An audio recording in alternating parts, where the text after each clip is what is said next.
Bonjour à toutes et à tous. Merci de votre invitation.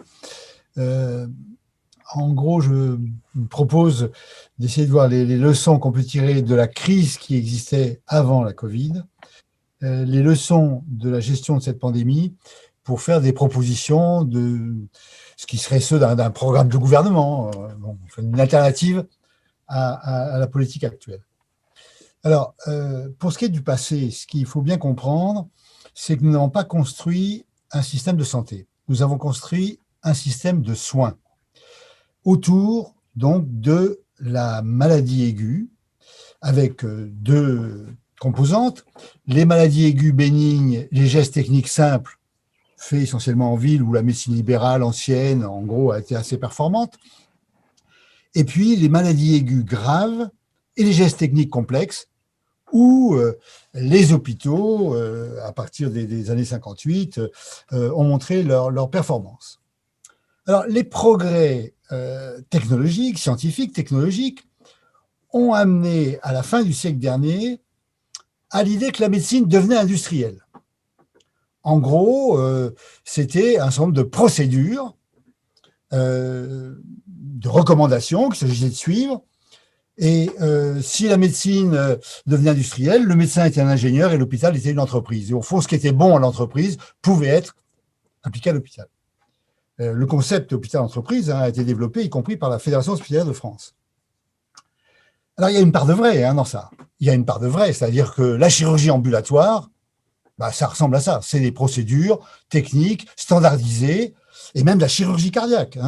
Je connais un chirurgien, il fait que des valves mitrales. Il fait 200 valves mitrales par an, le thorax est ouvert, il répare. Très bien.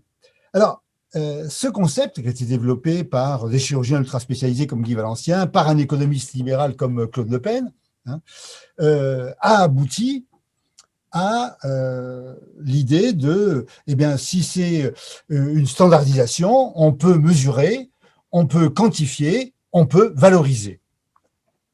Alors tout ça est rentré en résonance avec le New Public Management, avec l'idée que, au fond, il n'y a qu'une gestion, c'est la gestion privée, et pour obtenir la qualité, il faut la qualité au meilleur coût, il faut organiser la concurrence.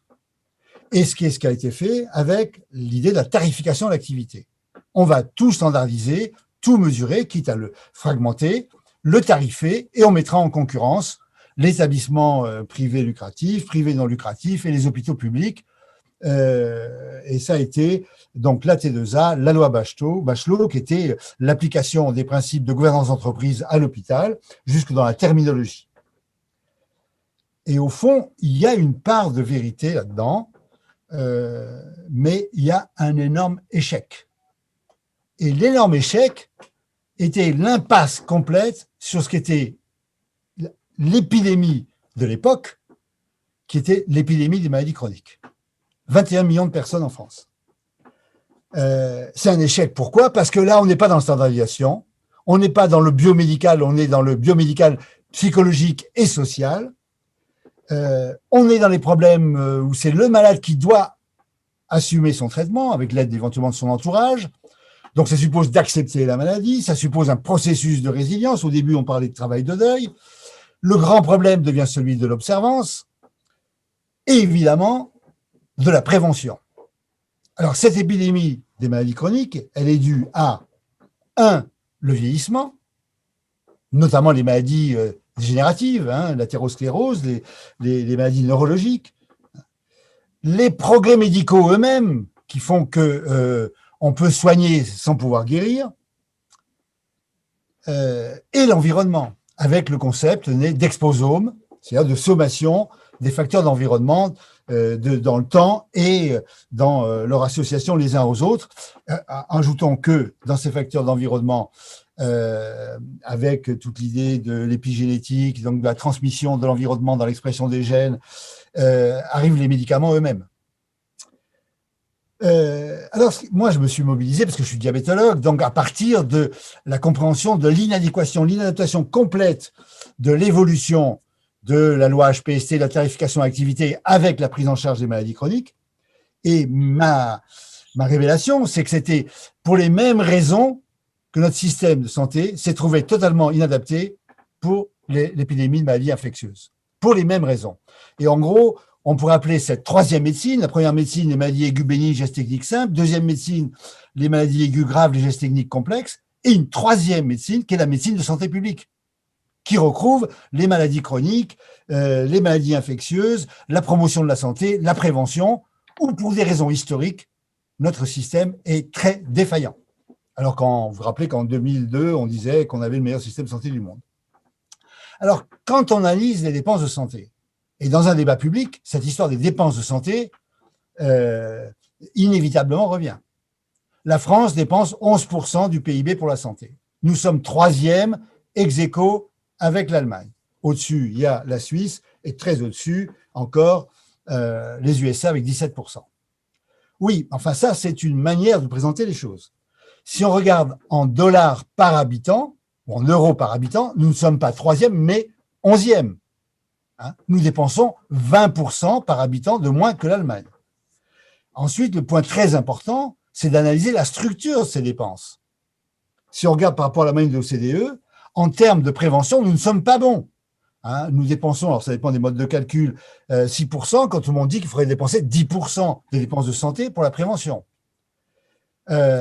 En termes de salaire des infirmières et soignantes, des médecins de première ligne ou des médecins hospitaliers sans activité privée, nous ne sommes pas bons, au-dessous de la moyenne de l'OCDE. Par contre, en frais de gestion du système, nous sommes très au-dessus. Nous dépensons entre 17 et 18 milliards de frais de gestion du système de santé. En termes surtout de médecine prescriptive. Nous avons une médecine à l'acte, une médecine à tarification d'activité, une logique libérale qui fait que nous avons une médecine surprescriptive. Ce qu'on appelle aussi la médicalisation de la vie. Tout symptôme entraîne une prescription d'examen complémentaire et de traitement. Et en gros, plus les consultations sont courtes, plus les ordonnances sont longues. Aujourd'hui, une consultation, en moyenne, c'est 15 minutes. Et donc, ça va se terminer par une longue prescription. Et on dit que, avec quelques études, mais des preuves limites, que 20 à 30% des prescriptions et des actes sont injustifiés. En tout cas, avec une disparité très grande d'une région à l'autre. Alors, sur ça arrive le Covid. Et quelles leçons on peut tirer du Covid? Premièrement, faire l'inventaire des faiblesses et des forces. Tout n'a pas été négatif. Alors, qu'est-ce qui a été positif? D'abord, la Sécu. La Sécu qui a permis d'affirmer la gratuité de soins et des prises en charge nécessitées par cette pandémie. Deuxièmement, la réactivité des professionnels. On a vu, lors de la première vague, on a vu quelque chose qui était sous nos yeux, un service public au service du public, comme on peut le souhaiter. Si on dit que c'est quoi le service public, le voilà, ce qu'on a vu lors de la première vague, c'est-à-dire des professionnels qui travaillent en équipe sans rapport hiérarchique, qui sont solidaires les uns des autres, qui n'ont qu'un objectif, c'est les patients, et une gestion qui est au service des soignants, avec toutes des structures inutiles, le millefeuille bureaucratique qui s'effondre. Alors, on a vu aussi nos faiblesses. Un État devenu un État néolibéral, qui fonctionne selon la logique, pas de stock, du flux. Pas de stock, du flux pour les médicaments. On a manqué de curare, on a manqué de midazolam, on a manqué de tout. Des surblouses, des masques, etc. Parce qu'il y avait une logique, pas de stock, du flux, y compris pour les lits. Il y a François Crémieux, pour ne pas le citer, directeur adjoint de l'assistance publique, avait eu ce slogan ancien, il faut passer de l'hôpital de stock à l'hôpital de flux. D'où ce qu'on connaissait, c'est-à-dire les lits doivent être tous occupés, et il y avait donc des brancards aux urgences. On a vu ce qui était la limite d'une médecine libérale en solitaire. Les cabinets ont fermé. Ceux qui ont fonctionné, c'était les maisons de santé pluriprofessionnelles, les centres de santé, ceux qui sont habitués à travailler en équipe, qui peuvent s'organiser face à une pandémie, comme ils pouvaient s'organiser pour les consultations sans rendez-vous.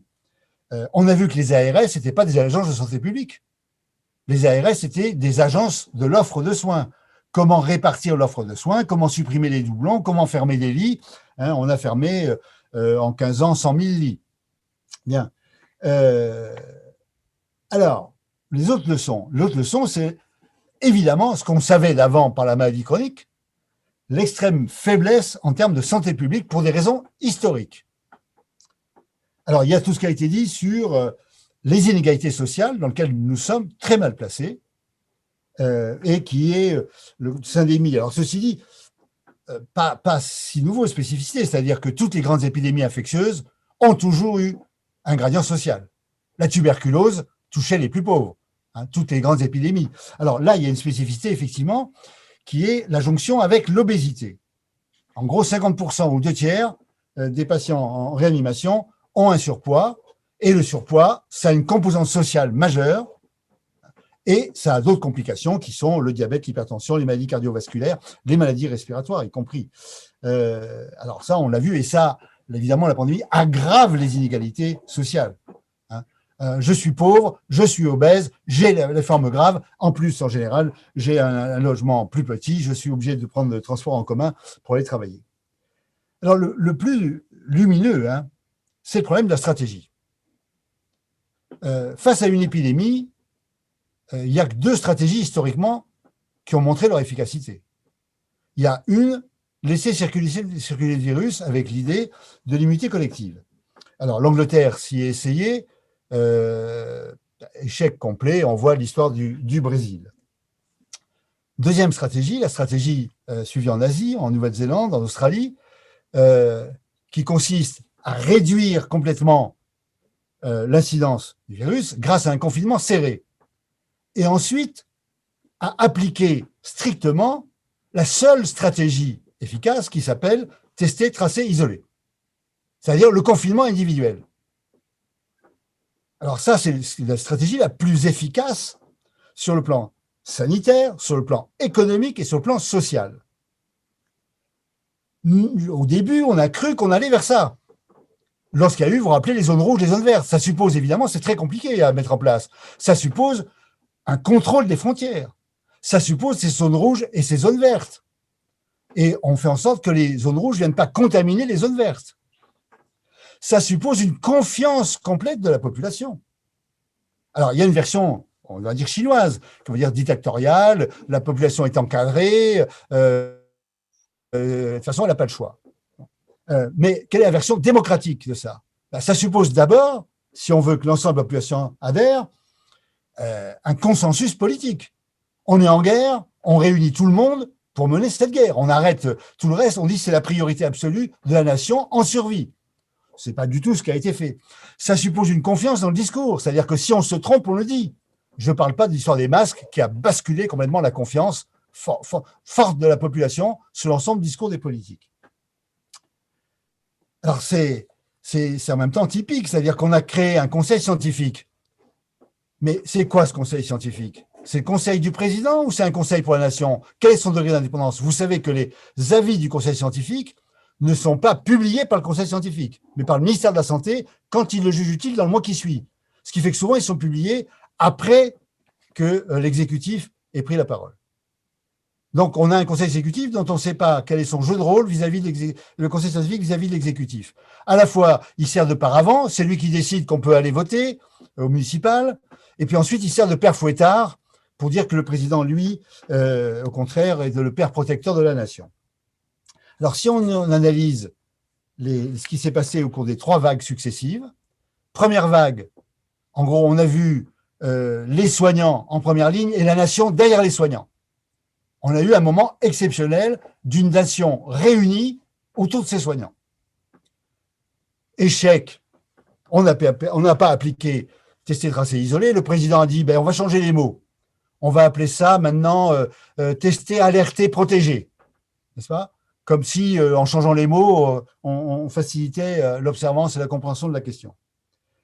On a vu lors de la deuxième vague le poids absolument de l'économie. Et la carence démocratique à la clé, rappelez-vous, il y a eu à un moment donné, on a rouvert les commerces. Qui a discuté de pourquoi il fallait rouvrir le BHV, les Galeries Lafayette, plutôt que les musées ou les théâtres? Où est-ce que ça a été discuté? Et troisième vague, le président de la République s'étant présenté comme « ah bah la dictature sanitaire », tout le monde a dit « fantastique, quel pari, il prend son pari ». Bon, ce qui est invraisemblable comme expression, hein, comme si c'est pas le pari de la nation. Bon, c'est le pari du président, contre tout le monde. Alors, très bien, le 29, Castex annonce qu'il n'y aura pas de confinement. Et donc, ça veut dire on a une stratégie qui s'appelle vivre avec le virus. Vivre avec le virus, c'est trouver le compromis entre l'exigence sanitaire, c'est-à-dire les réanimations, l'économie et sociétale. Au prix de quoi? Au prix de 300 morts par jour et de 20 000 cas. Voilà. Alors, on change les termes. On dit plus, avant, quand on dit on contrôle l'épidémie, qu'est-ce qu'on veut dire? On contrôle la circulation du virus. Là, plus du tout ça. On contrôle l'épidémie, ça veut dire les réanimations ne sont pas amenées à trier les patients. C'est ça que ça veut dire. Ça, on change tout. Le 1er avril, il y a 50 000 nouveaux cas. Le R est largement supérieur à 1, c'est-à-dire que l'épidémie se développe. Et le ministre de la Santé, Olivier Véran, dit l'épidémie est sous contrôle à France Inter. Autre leçon du Covid, la carence démocratique. Au niveau du Ségur, il y aura des négociations salariales, mais en ce qui concerne le débat sur l'avenir de la santé et de l'hôpital public, il n'y aura rien. Il y a un peu partenariat public-privé. En gros, on continue comme avant avec des mots. On a un monarque républicain qui décide, avec des lois d'exception, il va décider jusqu'à la stratégie vaccinale. Le ministre de la Santé, Olivier Véran, dit nous avons maintenant l'AstraZeneca, je vais mettre en place un plan de stratégie de vaccination, je vais le proposer au président. C'est lui qui décide et qui annonce qu'on va suspendre l'AstraZeneca. Bon, donc évidemment, ça crée un sentiment de division dans le pays qu'on retrouve, les pro-Macron qui disent il est génial, et puis ceux qui disent c'est pas possible, alors d'où les phrases sur les 66 millions de procureurs. Alors de ça, quelle leçon pour l'avenir? Quel serait un programme progressiste? Dans les grandes crises, c'est là que peuvent naître le progrès. 45, 58, 68, avec la suite, 70, on a la définition d'un service public hospitalier, 71, on a les premiers conventionnements des libéraux avec la sécurité sociale et chaîne nationale. Donc, voilà, aurons-nous de nouveaux jours heureux? Alors, il y a l'idée que la santé est un bien commun, idée assez générale. Mais il faut le traduire. Comment on traduit ça? Il y a pour moi deux versions. Il y a dire c'est un bien commun, donc ce sont des communs.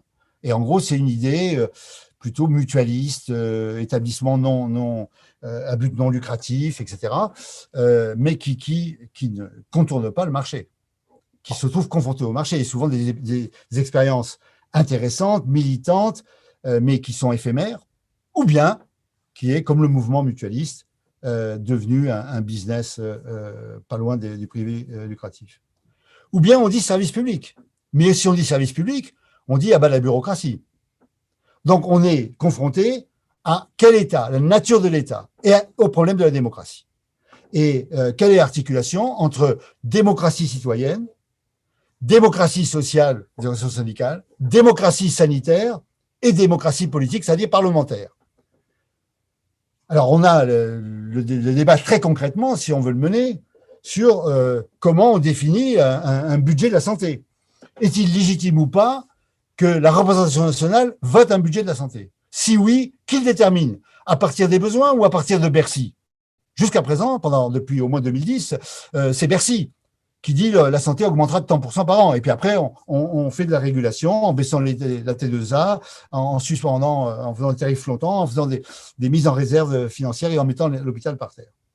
Alors, évidemment, le Covid a montré l'intérêt de la santé gratuite.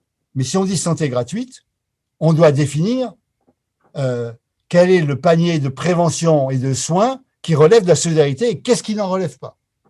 Alors, qui le détermine? Comment on le détermine? Ça détermine aussi la sécurité sociale.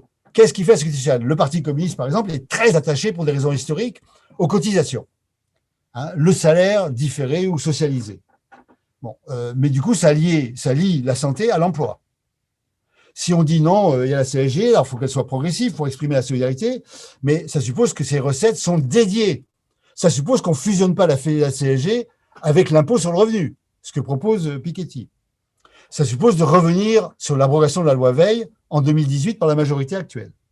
Ça suppose de revoir la gouvernance de la sécurité sociale. En gros, les sécurités sociales, à l'origine, c'est une idée de... certes, c'est un partenariat avec l'État. Ça a toujours été un partenariat avec l'État, ça n'a jamais été autonome. mais c'était une gestion confiée aux organisations syndicales et puis ensuite aux partenaires sociaux. Parce qu'à l'époque, c'était essentiellement des indemnités journalières. Aujourd'hui, ça supposerait d'introduire les représentants des patients, les représentants des professionnels. Si on dit ça, ça justifie aussi l'équilibre des comptes, d'où c'est tous les rapports avec la pertinence des soins. Si on dit que 20 à 30% des prescriptions sont inutiles, quelle est la politique pour assurer la pertinence des soins? Et surtout les rapports avec l'industrie. On le voit dans l'histoire incroyable des vaccins, où c'est l'industrie multinationale qui impose ses lois aux États. Alors, il y a les possibilités de licence d'office, il y a la transparence. Vous savez que tout a changé pour l'industrie. C'est pas vrai que Pfizer a fait une quelconque recherche sur les vaccins. C'est BioNTech. Bon, la recherche, elle est largement publique, puis elle transforme des BioNTech qui sont rachetés par les grandes firmes qui, elles, font seulement les phases 1, 2, 3 de développement. Elles font le développement, elles ne font pas du tout la recherche aujourd'hui. Or, dans le coût, l'achat, ça a été le cas pour Solvadi dans l'hépatite C, l'achat de ces BioNTech est comptabilisé par l'industrie comme si c'était de la recherche publique. Et enfin, ça veut dire construire un service public unifié. Quels sont les critères d'un service public? Il n'est pas question de fonctionnalisation. Ça veut dire, fait partie du service public, 4 critères. Être en secteur 1, c'est-à-dire en secteur remboursé par la sécurité sociale. 2, sur tout le territoire. Et c'est le problème des déserts médicaux. 3, assurant un travail en équipe pluriprofessionnel. Aujourd'hui, la médecine ne peut pas se faire, ça ne se fait pas en équipe. 4, en coordination avec les autres acteurs de santé et le secteur médico-social. Et là, on a tout le problème particulier, important, du vieillissement de la population, de l'autonomie, etc. Alors, tout ça doit se faire dans une manière déconcentrée, donc avec une logique territoriale. Et en conclusion, je dirais que pour moi, ce bien commun, c'est un service public, mais déconcentré, avec des projets territoriaux, démocratiques, dans une articulation entre démocratie citoyenne, démocratie sanitaire et démocratie parlementaire ou publique, et enfin co-géré. Voilà, donc il faudrait décliner tout ça dans un programme, en rentrant dans les détails, pour ne pas se retrouver dans la situation où s'est trouvé, y compris Marisol Touraine en arrivant, c'est-à-dire sans programme de santé réellement. Ce qui fait que la politique est dans une continuité incroyable vers une logique de gestion privée et de privatisation, prise à revers par les deux épidémies, l'épidémie des maladies chroniques, l'épidémie des maladies infectieuses, et pour les mêmes raisons, c'est-à-dire la médecine de santé publique. Merci.